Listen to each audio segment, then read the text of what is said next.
Here we go, aka Patters. Long day's journey into night. uh, couple problems with the stream, but I wanted to do something special, and I've been experimenting with kind of just showing you guys what my view looks like while I'm drawing, illustrating, doing my artwork, working on cool upcoming products like these amazing laces out trading cards. These are going to be available very soon. I might launch them on Super Bowl Sunday. There's five of them, and this is just my love of American football, aka the greatest sport of all time. What we're going to be working on today, excuse me, is I want to finish inking the Elder Wolf. And the Elder Wolf here is, if you're just not familiar with my free, amazingly awesome free trading cards, which are right here.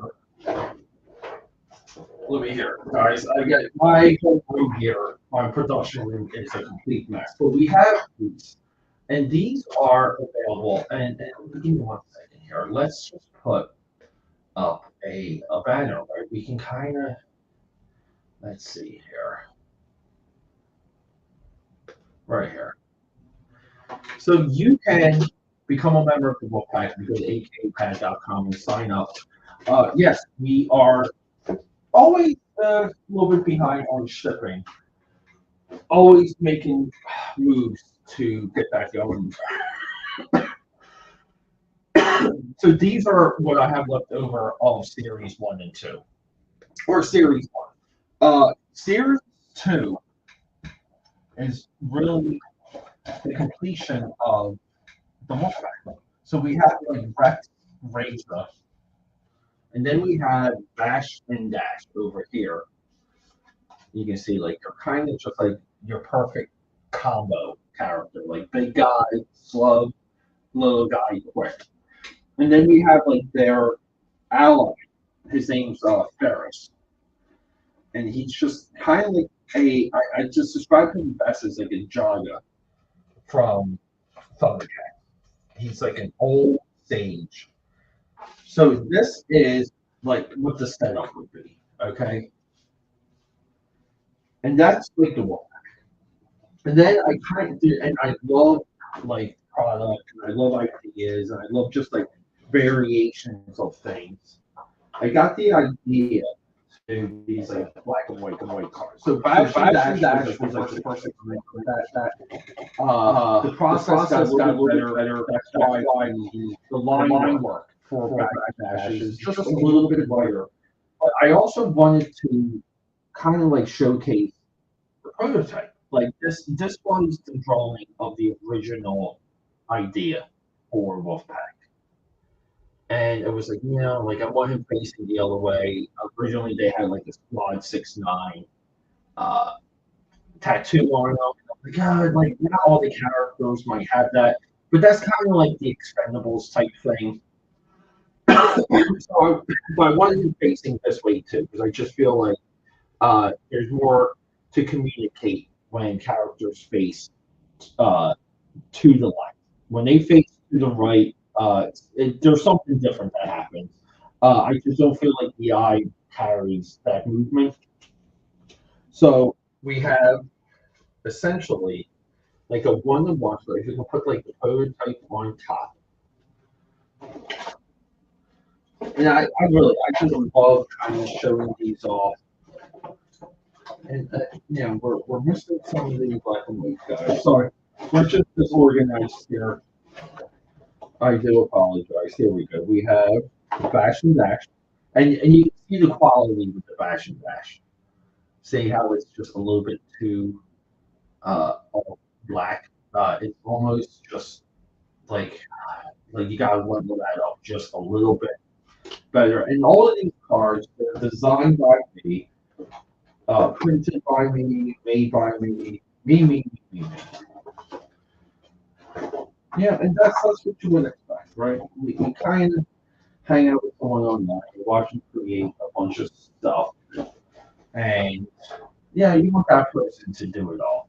And then here's fair. So we have series one, series two, series three will be the black and whites. and like pretty much like the bonus card will be like the prototype original card. And we're still working on the presence of the real fact on AKA.com. There's going to be video support for this. We're just going to get back to heavily promoting this. Uh, Working on Wolfpack triggers my work on the newsletter. And a lot of the newsletter, the issues for that is just what exactly it will be inside the newsletter. And yeah, I spent almost like a year subscribing to, geez, every single email I get now seems to be some type of newsletter update. I'm addicted to them. I read every single one. I spend maybe more time on my phone reading newsletters than anything because I want to add value to the akapad.com one. So we're going to have kind of like maybe more of a channel guide, more of a guide that leads you to what's on the website, everything that's upcoming, and all of this other stuff. So on the back of the Wolfpack cards, right, we have this little quote here, and okay, see, and you guys can see like how the printing changed. Went from like a matte finish back to a UV. The UV shifted because I needed it for clarity, even though I love the feel for this. I like glossy front and matte black matte backs. I really do. I just like the textile feel of it. So from the scrolls of the Elder Wolf, the black is the unknown, and the red is the fire to enter it. And yeah, I knew eventually I was going to put a face to that. And what exactly does it mean? It just means that, like going through life and going through adversity, uh, finding, I don't say like seeking out ways to challenge yourself, but life is going to come at you. Life will challenge you. And you have to be willing to kind of just like walk through that door and be joyful about it and be aggressive and be proud that it's you that are choosing to walk through that door. And that's really all that means. So I wanted to put a face to it, and here it is. I started this weekend. This is the Elder Wolf. And just so you guys know, like the idea for this card is really relies on the coloring. And the coloring is going to be like he's going to be like of a shade. So he's probably going to be like mostly like monochromatic and red. And then we're going to have like a duplicate behind him, almost like a 3D, like like those how those old magazines and comic books were printed. You put on the 3D glasses, but it's going to be red with the green, and then there's going to be another one with the brown or with the gray.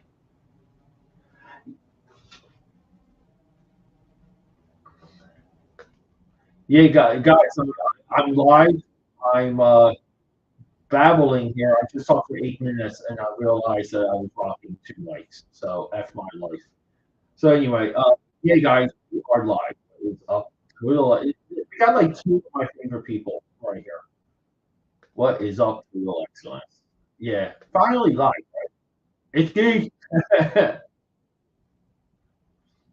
Yeah, Fatal J. So, Fatal J, would you like to choose my next Wildstorm Wednesday video right now? Would you like to choose? I'll let you choose because you brought Brett Booth into the conversation. So I already have it shot. So I have there's gonna be like parallels between Top Cow Tuesday and Wildstorm Wednesday, and so we're going to cancel from Wednesday to Wildstorm Wednesday 2.0, and it's going to be fully supported with a new logo, new branding, like all of that stuff, right? So Wildstorm Wednesday is going to parallel Top Cow Tuesday for a little bit because the two of those companies and individuals involved are contemporary. And there's a lot of, even to this day, right? There's unanswered questions about Mark Silvestri's studio leaving Wild the fall of Homage Studios. So I had the intro, just like the setup video, we'll call it, for Top Cow Tuesday. And then I had the setup video for the new website that I want to publish tonight. But if I go into the new direction for Wednesday, I'm going to backburn a video that I was going to call The Rise and Fall of Greg Booth. Pretty much, and like to give it away, but it was going to just basically detail how he went from discovery, right? Like contest, town search, discovery, to completely not picking up it, reams of work, I'll call it, at the DCEU. And what happened with him with the DCEU essentially, I believe, ended his mainstream comic book career. Given, I get it, he's doing stuff with Spawn, but that's just not, it's just not there. And so I was going to do like the fall of Red Booth, essentially, because I do feel like it should be documented, it should be, and it's not a cautionary tale in my eyes, but it's more or less of a lesson of the industry, and the industry is effing brutal. And he, in my eyes, should be DC illustration right now. I feel like he, should always be on the top level, both no matter what. He should be promoted by them. He should be pushed by them. Him having and being discovered through Jim Lee, you think would be a benefit. It just seems not to be. So there's a little bit of that. So I'll let you choose. Do we launch Wildstorm Wednesday 2.0 this week tonight, or I'm going to rise and fall of Red Booth? I'll let you know, Fatal Jet. Yeah. Yeah. Next Wildstorm. Yeah. Gen 13, Gen 13, 13, A, B, and C. We're good. That would be a part of it too. I just, you know what it is though? The Gen 13, A, B, and C got a I would say like this past year, it got a lot of attention. And I can do that. But I don't know, like, you know what it is? So people, I'm just thinking about if I do Gen 13 A, B, and C, I'm going to incorporate all the other cameos that J. Scott Cable has drawn to Gen 13. I'm going to kind of even get into the way how J. Scott Cable is just like a true teenager, like a true fan, like a true child drawing that book, because we talked about this, Jay. Like the opening pages for Danger Girl is a homage to James Bond. We have James Bond characters in Danger Girl. We have Indiana Jones scenes in Gen 13 and Danger Girl. So it's going to be a little bit more of a that analysis. That would be my thread for it, just in case if you're curious. Yeah, the best Wildstorm event crossover. Yeah, dude. Like, and you know what's the funny thing is that I remember when that came out today, it was just like another book. Like, isn't that crazy? Could you imagine if that came out like, today, like literally, because it's Wednesday? Like, people would go nuts. But no, that was just another book back then.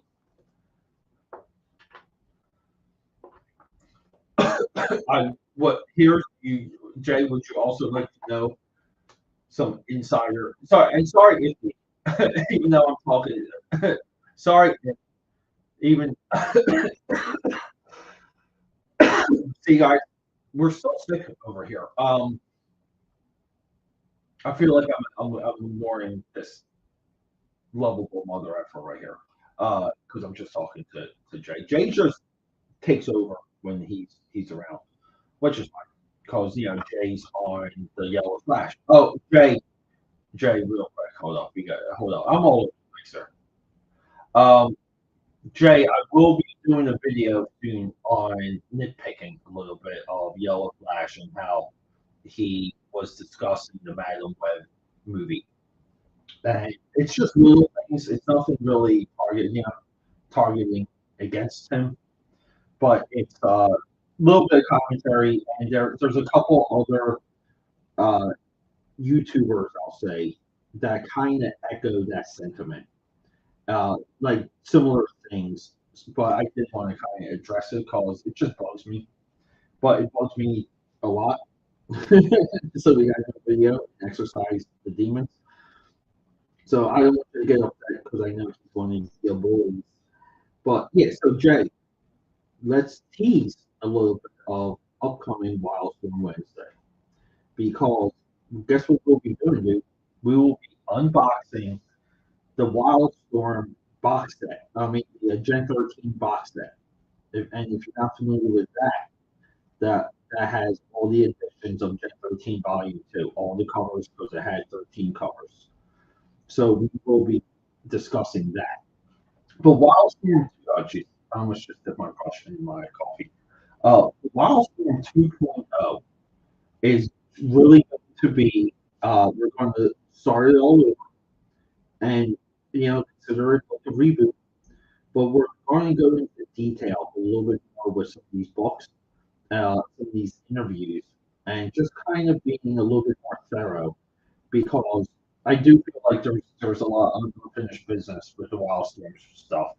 And I don't know, dude. Like, I just feel like some of it needs to be documented and needs to kind of have a critical eye, provided, like Jim Lee's like next phase is just most likely going to be outside of comics. Like Jim Lee's gearing up to leave comics. The writing is so fucking clear with that.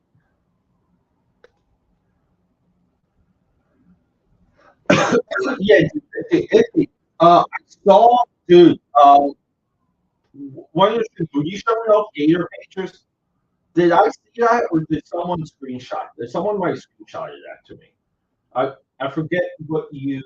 Maybe it was because I don't know what you were working on that night.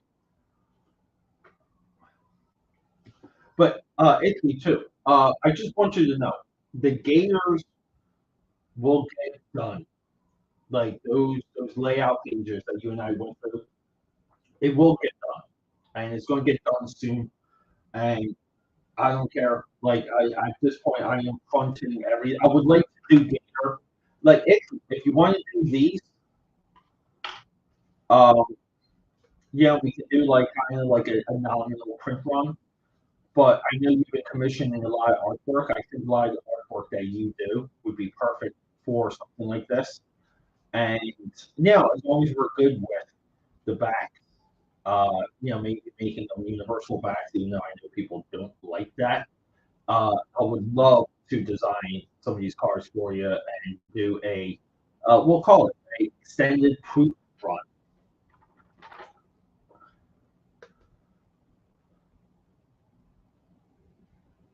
Yeah, dude. Yeah, dude. Like, don't get me wrong. Like, there's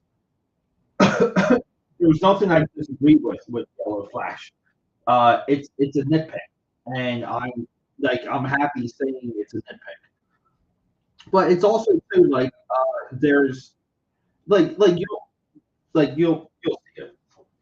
Um, but I get excited sometimes when I just get some of these ideas for videos because it's just like wow, like I get to say this, and people are going to watch it and comment, hopefully, and interact.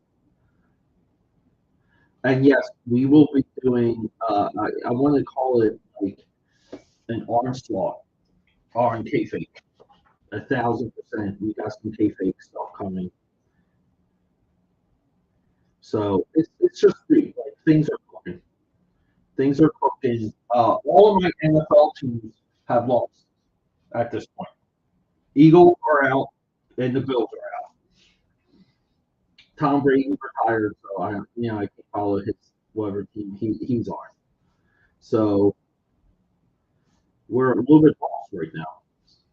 So the weekends the weekends have opened up. Yeah, dude. I don't know, like my favorite series is a character I feel like here's a crazy thing. My favorite Wildstorm series is a character I feel like should never have been in the Wildstorm universe at all. And that is the Joe Casey, Ed McGuinness, Mr. Majestic. That was Superman. That was the Man of Steel better than what DC was doing at the time with the Man of Steel. Now, McGuinness did go to draw the Man of Steel. Wonderful crossover called Worlds at War, where they they basically nuked Smallville in that because they were out of things to do. um, that's my favorite series. I don't agree that Mr. Majestic should exist in the Wildstorm universe because he's too spot on. And to me, the Wildstorm universe exists as like they're military based characters. I think that's their appeal, and I think when you roll in too many of the uh, superhero elements to that, like the powers, I'll say. Uh, I just it doesn't. I think there's a disconnect, and it took me a while to realize that. And a little bit of the revelation for that was when I reviewed Jawbreakers, the original Jawbreakers. Dude, I think I did the first Jawbreakers review, by the way. Maybe, but like Jawbreakers to me, it was so disconnected because I wanted them to be more military and less superhero. And in my eyes, they were more superhero, less military. And I just feel like there's a really cool balance if you can strike that balance. If you can kind of like hit that chord character, though. Like I don't know, dude. Like Death Blow is so, I don't know, dude. Like there's just something about that character when Jim Lee was first drawing him, and that's all you want. I will say with Tim Sale, Death Blow, equally as good, uh, great as a series, like regular, and people don't credit Tim Sale at all for his Death Blow work. They'll go to like Man of All Seasons and Long Halloween. Dude, I don't care. The Tim Sale Death Blow work is as good as anything that he's ever done. R.I.P. Tim Sale too. Um, I think that's it, dude. Like, if I really had to pick uh, villains, but if we go with villains, you just got to go to like Pike from Wildcats. Amazing, amazing. That's one of Jim Lee's absolute best banger designs. Now Jim Lee has a lot of work. Like his cat. Like he doesn't have a lot of design work in his cat. I just it's just not there, and that doesn't mean he cannot draw things up. But I like fight. I do like the Demon Knight stuff, but it kind of does not fit in Wildstorm. Like it's funny, dude. Like it's that's the hubris of the Wildstorm universe. There's a lot of things that feel disconnected, and it's really hard to pinpoint. I always felt like Bunch was a fantastic character too. Grunge is such a like breath of fresh air. He himself, like it's so funny too. Grunge probably could have got his own series at one point, and I'm sure that had to have been like discussed, right? Hey Jay, yellow for artwork. tell him, tell him he'll get hooked up. Because I do watch it. Like I'm second guessing the video now. There's enough drama with this Eric July stuff. You know, but I guess like the EBS Yellow Flash stuff. I wasn't really tracking that. A lot of the drama stuff I really don't know about. Like like work and pain and like I'm not into the drama. But sometimes like you hear things and you watch stuff and you kind of are like, oh my god, maybe I should say something if anyone cares, if anyone's out there listening. And that's the way you feel.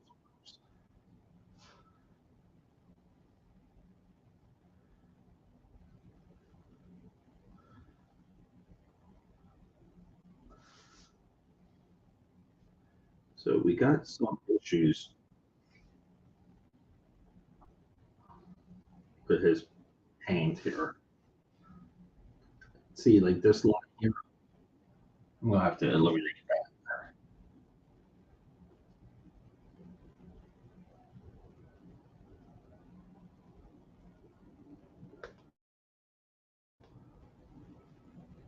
Yeah, sorry, Jay. Maybe it's got to be my connection. I just switched what mics were running because I have two active mics, so I have to keep one muted. I'm not sure which one, but it took me about 20 minutes just to get like clear screens here. It could be just a Wi-Fi lag.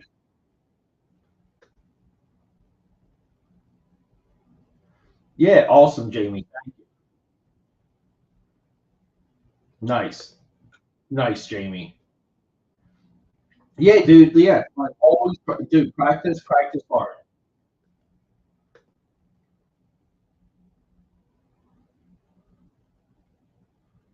Yeah, like there's a lot of that, and let me know if the mic's coming through. I just so there's two things, right? Like for for like this camera, there's like mic one, and then this camera here, like so technically there's three mics.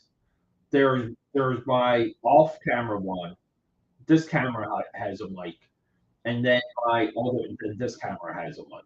So you kind of have to like mute them in a particular way so that you don't get like triple mic. But I think sometimes if I don't have this one selected, this is the one that could be muffled, I think. And then, but even though they're using the same mic, if that makes any sense, it's just like, dude, it's yeah. Well, we're back streaming. Yeah, dude, Zlot is um I wrote down the video idea for her with and then I was going to parallel with the way how Wildstorm abandoned Zlot equal to Top Cow abandoning Witchblade. That was going to be one of my videos at one time.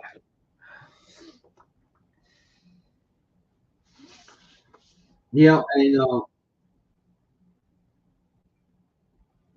but you know what too? Like just talking about things straight. Uh, when I was younger, dude, I loved uh, Backlash. I thought Backlash was like cooler than Spawn because I really like Stormwatch. I was like so into Stormwatch and everything from the transition of Stormwatch into what you want to call like Stormwatch like Volume Two. Uh, dude, I loved it. And then like Stormwatch falling into the Authority, Stormwatch getting taken out by the aliens and aliens Wildcats. Uh, I just thought but they kind of like, once Stormwatch bled into authority, like Stormwatch was gone. Like like so it's just like like like you can still have Stormwatch at that point. like but I just thought like the way they grew the characters, experimented with the characters, uh, they did high stakes. Like they were not shy about killing off at that time, like major characters, and no one else was doing that. It's not like they were doing that in X Men or in the other two books. Like heck, dude, Cyberforce wasn't even doing it at the time, but Wildstorm was aggressive with Stormwatch, and I feel like that should be said. Yeah, I would say Backlash is number two. Like Deathblow, Backlash, and like I'm just doing like typical stuff, right? Like those are typical responses.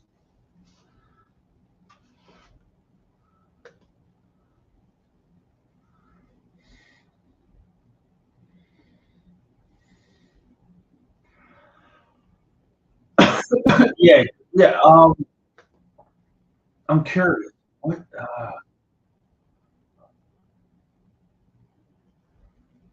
That I don't know. That had to been an issue of Backlash.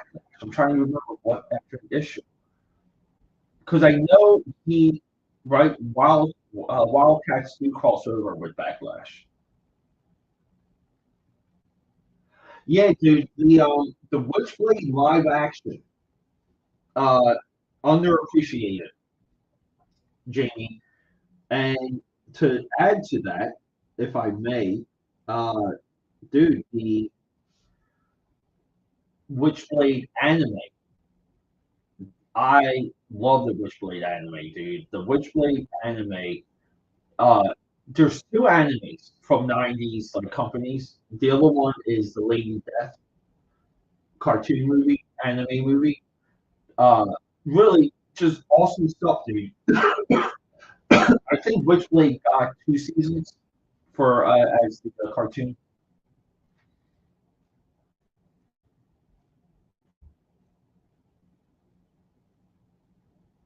Yeah, dude, yeah, and you know what, Dre? That's a good point.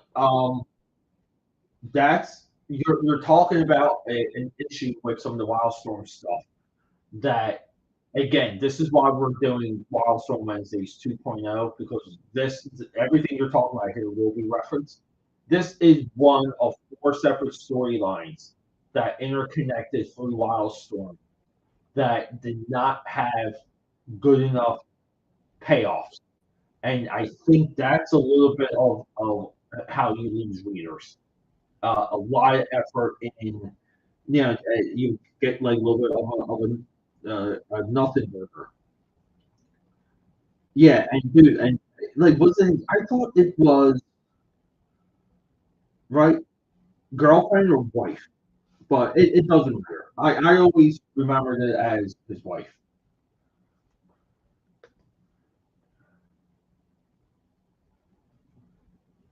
Is it really? Yeah. uh, Jay, Jay Wayne. Sorry, give me 1 second. Cheers, Jay Wayne. Popping in, popping in. Is this what?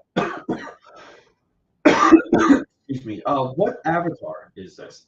Because this looks like Jinro, the Wolf Brigade, the Japanese movie, the anime movie, right? And that's also like a 3D CGI movie, kind of reminiscent of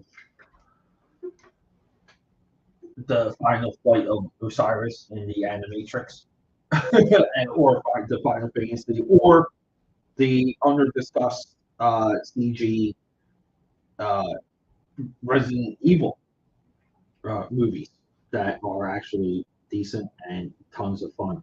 Uh, how many issues is Booth doing of Guns? Like, is he regular on Gunslinger Spawn?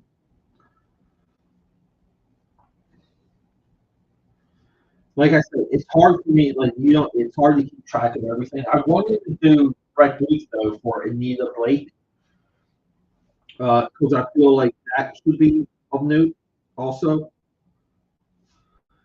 But it's shocking that Jim Lee just doesn't feed Brett Booth work because of all. Think about it. Everyone that came out of Wildstorm, Brett Booth is the only one that can do sequentials. Think about that. I'm not saying some of these other people like Jay Scott and Travis Sherrick are not capable of doing sequentials.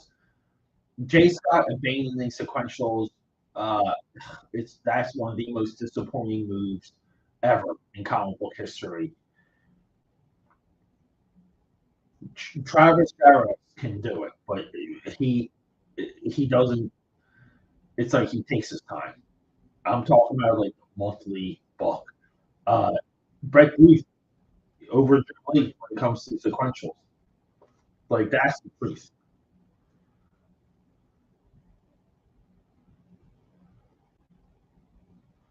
Yeah, dude, dude, that's the problem sometimes, Jay. I call that pouring it in.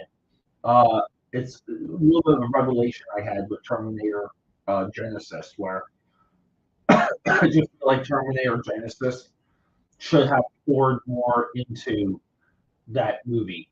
And they played the long game. They're like, we're going to have a sequel. We're going to do this. We're going to have all these amazing things. And these other things don't happen. So they save material for sequels. Which Blade should have transformed within a couple episodes. Like that is the biggest problem with that. Sheriff, yes, yes, regular audience. Oh, he is regular. You know what, Jay? I will check that out for Jeff Boothman. Thank you for great information. Wild Core, right, right, dude. Wild Core is one of my dark spots. You know why? Because I don't have issue one. I have all the other issues of Wild Core. You know what? I may have one. I may have issue. I don't think I do though. And I still need the chromium cover for Wild Core issue one. That's why I couldn't think of it. But yeah, but I'm trying to think. Maybe I'm thinking of the the crossover. What was it? The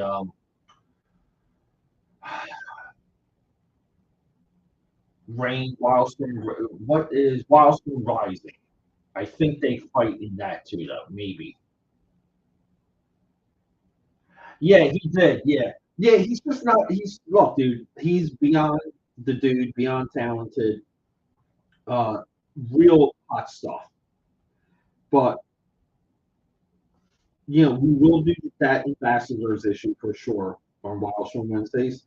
But he's not, like I said, like he somewhat abandoned um, comics, and that's fine, dude. Like these people, they move on to other ideas, other like opportunities.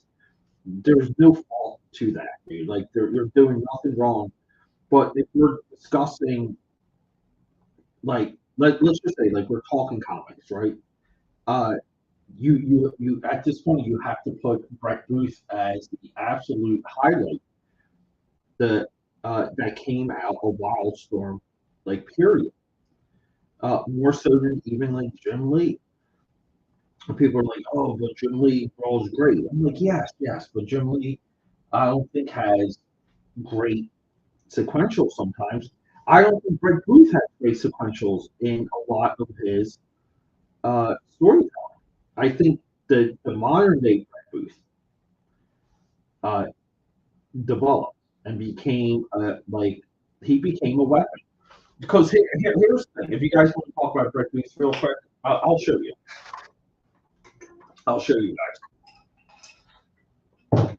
So we're going to demonstrate this on the Extreme Studios official paper by AKA Pad.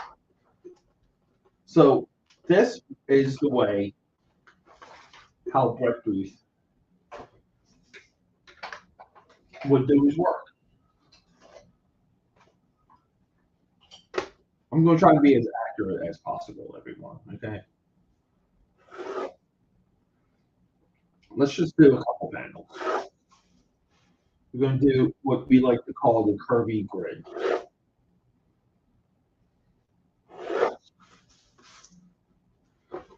So there's like a couple things you look for when it comes to storytelling. The most obvious, but also difficult to detect, pinpoint, but it's also subliminal when you're a reader, is the camera movement, right? Like, so like there's like an invisible camera here, okay? So let me hold up here. Let me just rinse out my brush. Yeah, so Brett Booth, for example, let's say he would have two characters talking. So right, so we're just running like word balloon, right? Like word balloon here, word balloon here. Brett Booth would do this, and he really did this up like through Extinction Event, through Wild Core, Backlash, Wildcats Zero, Anita Blake. All right, so he would just like almost do, like a very suitable, like sometimes better render than other times, but he would do like what I like to call like twin shots. So twin shot is basically like you get the head goes right. Like we got this guy here,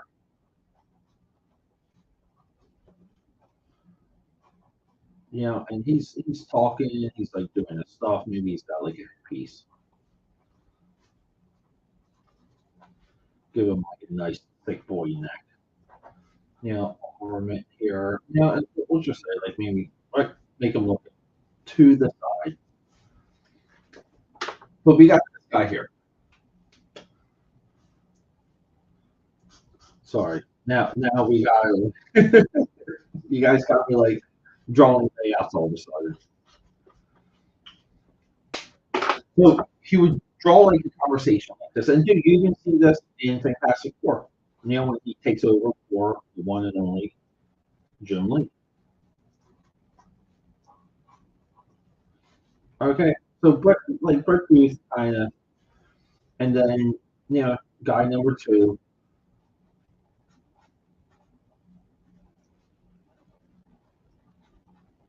Like maybe like some expression, right?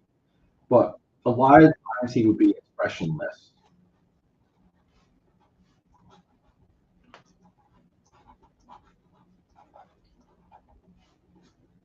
Maybe this guy's like a bean counter. We'll give him like a little bit of a steak. Right, so it's something like this. Like this is a lot of Brett Booth's paneling. He does what I like to call twin shots. And like sometimes they're more well rendered than others.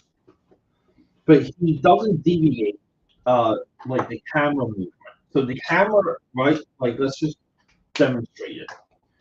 Like we can just say, for the sake of argument, that the camera's here. Right? These guys are in frame. And then he might like pull back the camera. So if he pulls back the camera, and let's just say like, if you want to reveal something, like most likely he will just continue, like he continue that shot. So we have like superhero guy here.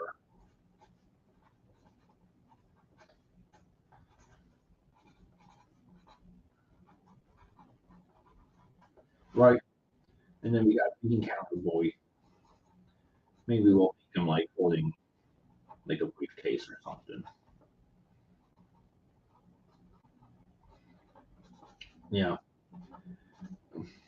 Telling someone that they're busting the superhero budget.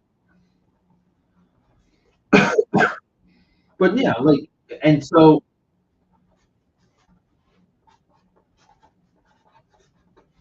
we would kind of do that, and then like here he would probably like this would all be black.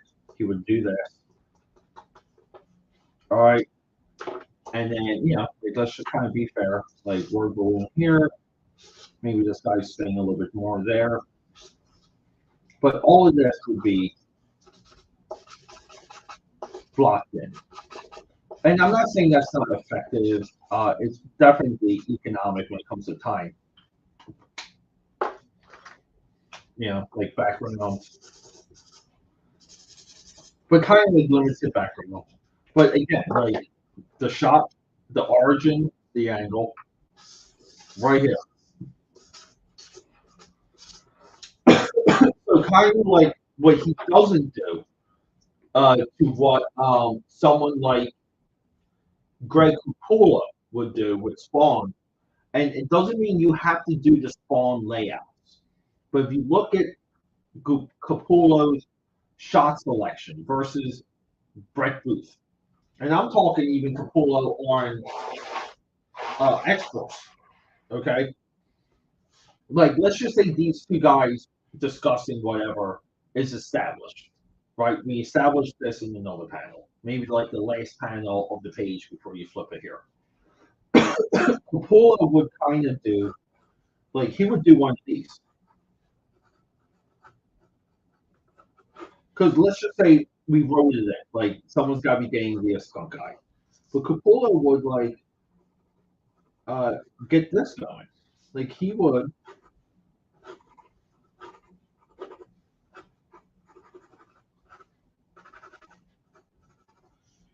And then the other guy would be, like, right here. So if you guys just, like, let's just kind of.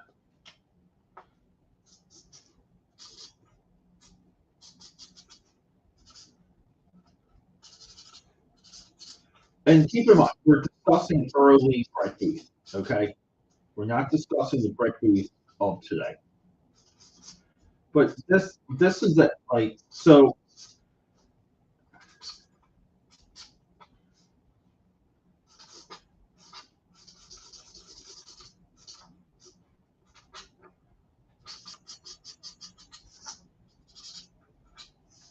So, like, we have this guy coming giving this other dude maybe like a little bit of a skunk eye. Maybe we can see it a little bit better. Maybe we'll pull it in.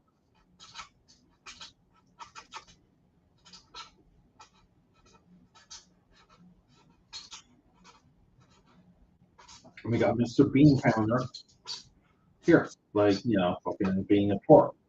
So, like, this is what, and we're still doing the same thing. Like, the camera's right here. But this is the trick now. This is what Greg Capullo would do. Greg Capullo would be like, boom. So now he's going to put the camera, like, here.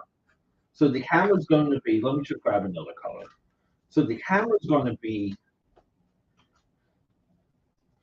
like, right up here. It's too light. All right, we need bright colors here. So, so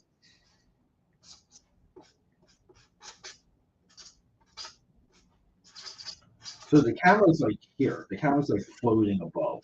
Okay, that's our angle. But Capullo would just really kind of like do this. He would put, he would just do the two of them in like a nice bird's eye view.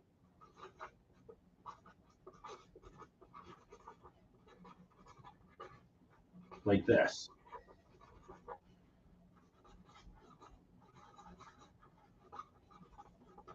And then, like, let's just say some of this already, like, is worked in somehow. Like, let's just say they wanted a spotlight focus. So this is what Capullo would do. Like, he would just black it out.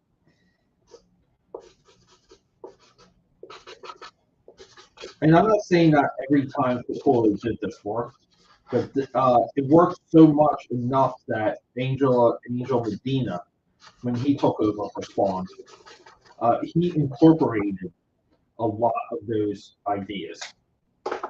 So like this, and then like again, like the camera coming in. here. Like we're kind of like above it. So like that's the difference. And drawing like this makes you a lot quicker. Like I think that's how Greg Booth was able to sustain himself. Maybe like the first 10 years of him drawing comic pages. But Kupolo, right, who could maintain a monthly schedule with help from Tom McFarlane, but what he was able to do with his shot selection uh, pulls you into the story so much more effectively. And I just feel like when we discuss Greg Booth, we have to address this.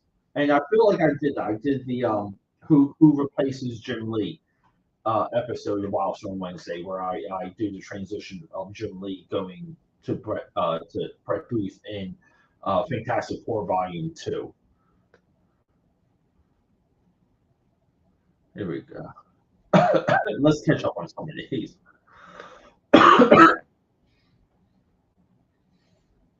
Yeah, same here, bud. Yeah, always. Dude, you know what? You know what's amazing? I'll tell you what's amazing, that you can still find the Jim Lee X-Men in dollar bins. Like even go into Uncanny X-Men. You can still find Punisher or Journal Jim Lee in dollar bins. Yeah, dude, no. Hey, I get it. He has a very targeted. Travis has a very targeted style, but his rendering is like you know what it is. If you compare the use of blank spaces in Iron Man Heroes Reborn to Iron Man Volume 2, Number 1, Travis does a lot of similar things in the way he chooses to be economic and fast on some of his pages that Wells Portacio does.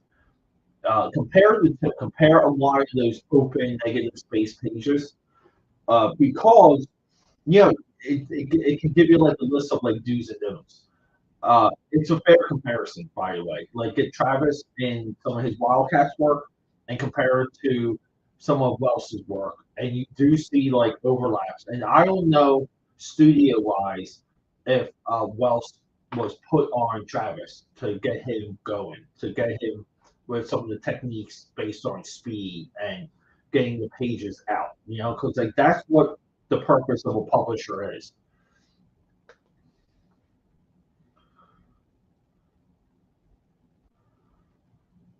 Yeah, good job, Jamie. Jamie, just keep going, bud.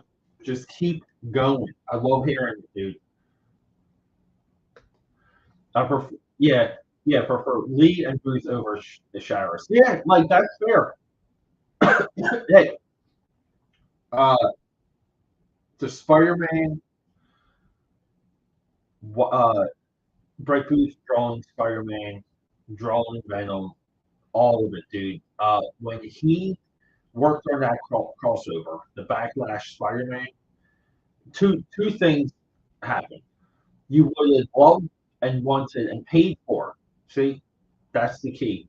Travis going into Marvel launching a Venom series. You would have paid for that. You would have paid for him doing that with Webhead. You would have paid if Backlash somehow ended up in the Marvel universe also.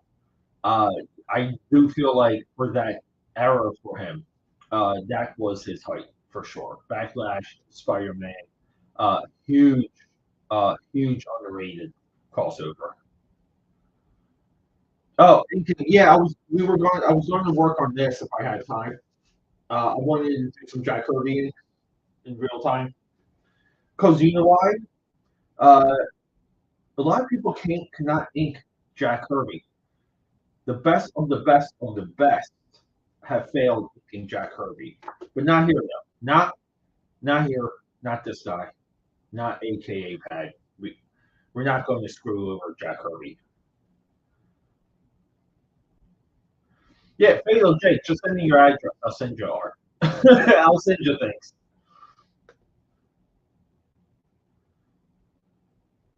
Yeah, yeah, dude. um, Jay Scott though, like he is, like he's so Jay Scott is rolling back into more of my Wildstorm conversation, uh, because of the observation that he is cancel proof. The amount of times that they've tried to cancel Jay Scott Campbell and he survives. Bravo, bravo.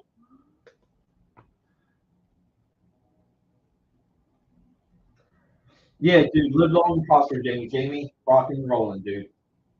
Jamie's a hard worker, everyone. Um, yeah, and speaking of that, people, I hate to do this. We didn't make good progress with the Elder Wolf here. So be on the lookout on social media. I will post updates. And yeah, sign up for some cards. Like, I'm not joking. Cards are going out very soon. There will be a few that go out that will have the complete stack, by the way. So, but keep in mind, these have to get stamped because they're embroidered and they go in the top loaders. So the packages do weigh a little bit. So it's not just cheap postage. Keep that in mind too. All right, AKA Tigers. Oh, do we have one more comment?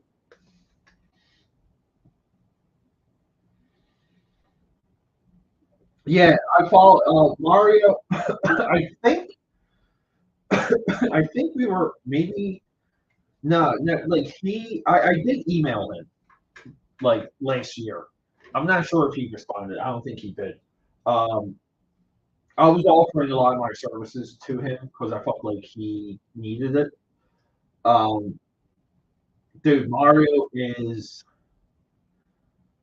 like I don't want to say he's a tortured soul, but I don't know, dude. Like I just think he has like a tough life.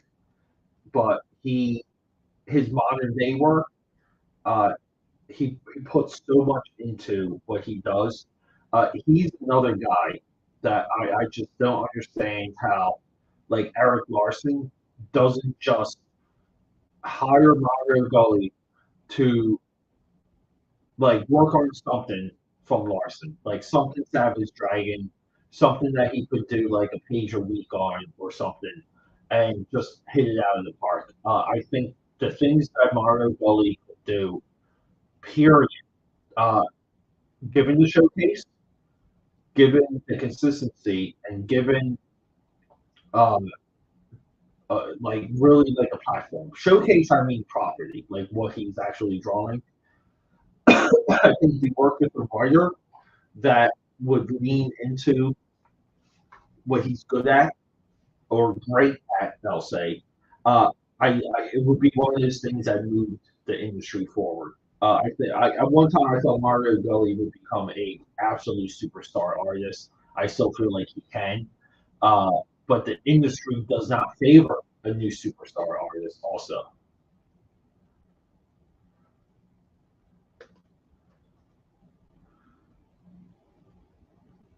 yeah, you know what, Jay? I'd like to own stuff, and at the time, dude, I think Red Booth has drawn the best of the Dane Jurgens designed Ben Riley Spider-Man costume. There wasn't a lot of that going around, and he came in with the image style, the image look for that crossover. Made anyone love that costume, and I still love that costume. Good idea, comic. Yeah, Nyrus Roman, dude. Torture, it's torturing. Tortured. You're tortured when you introduce yourself to Larry Strowman because you see his stuff and he's like a kinetic daily. His use of black, his use of long panels, his use of speed lines. We like speed lines here, guys. That's why we have speed lines all over. But you get into Larry Strowman, you see everything he did with five, and then you kind of compartmentalize that with like segmented with Axis Five and the complete fall that he had in upstarting his own company, maintaining Tribe. I feel like he could have kept drawing Tribe for Image, and he should have done that. But he had means. he swung for the fences. He took his shot, and it's tragic because everybody wanted him to draw X Factor like forever, like no joke. He's great though. I love his. I like his blocking. I love his use of shadow. Uh, and again, very economic at times. What is up, Benelson? I'm back to yes, dude. It's always nice to see you, Benelson. Yeah, it is. Yeah, I agree, dude. Yeah, cliffhanger again. The end of the superstar artist because looking back, the Danger Girl and Battle Chasers could have like they really needed a third guy. They really needed Turner in that in cliffhanger, dude. Turner not going with cliffhanger, but again, Turner shot his shot, broke off, and worked. Larry Strowman did not, but yeah, uh, Battle Chasers and Danger Girl. I hate that they completed Battle Chasers. That series was so much better now being completed. I'm great. A little bit of a tickle in my throat. I've been coughing. We're just talking here. I've been trying to work on this piece, though. Well, thanks, Wilson. Yeah, I try and be okay. You know, uh, I just try and make like if you can tell what this is, I'm so happy.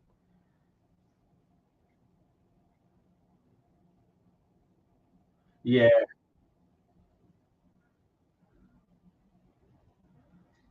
yeah, Eric Stevenson. Yeah, dude, like he look, dude, like there's who is it? Is it Jerkmonger did a 2 hour video on Mario, and it was hard for me to get through it because, like I said, Mario has had such a challenging life. But whatever Mario wanted to do, and maybe you people, he's on Facebook.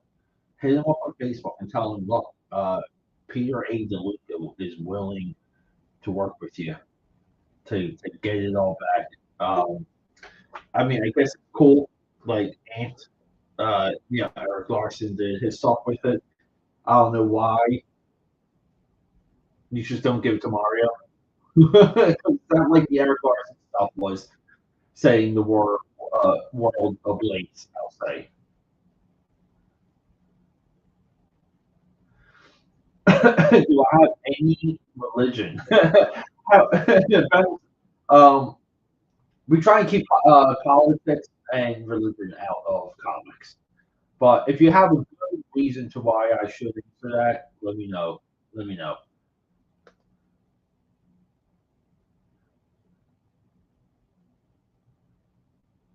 Yeah, yeah, yeah. Very, like, very important. Also, um, it's like I'll say this: like Fathom 12, 13, and 14. You can argue is what pisses off any creator, which is when you're forced to do a crossover and it interrupts what you're already working on. Um, Fathom should have been kept adjacent to Top Cow. Fathom rolling into Top Cow with that crossover, like I can only imagine. But yeah, dude, like it, historically, like Secret Wars interrupted three magnificent runs by Jim Shooter, Marvel Marvel Inc. insisted on that, like like again, like so you everyone has a master. That's the thing, you know. But everyone, I have to get going. I really do have to go work out. I will do my best to come back tonight to work on this late night inking. I also wanted to. I got to play some of this back for audio. I think I figured it out, but also too, like it's everything's looking clear here. It took me about 20 minutes to get like a clear image going, and I don't know what was happening with my Wi-Fi. You know, if you ever have a Wi-Fi issue, first and last thing you should do is just reboot your router. Luckily, I can do that through my phone. Um, I want to do that. So maybe hopefully later tonight, but I do have to get out the video as well. So guys, I love you. Rock and roll. Jay, we're gonna do things soon. We're gonna do a cast. We're gonna do a stream cast together. We're gonna hang out. We're gonna be friends. It's be here. So good idea. Look, I can go through good idea. I wanted to, I just let's just do something. I got pages from you stockpiled. We gotta get some stuff out. Energy Man needs it done. Needs done. I'll draw it. Jamie, I'm working with him right now on his book, and I just feel like working with Jamie is me practicing my EIC and publisher hat again. And it's right here. Yes, I just have to like it's laid out. I have to basically transfer his book onto the pages and income. So everyone's getting things done. So cycling back to Fatal J, yeah, whatever you need to do, just honest to God, let me know.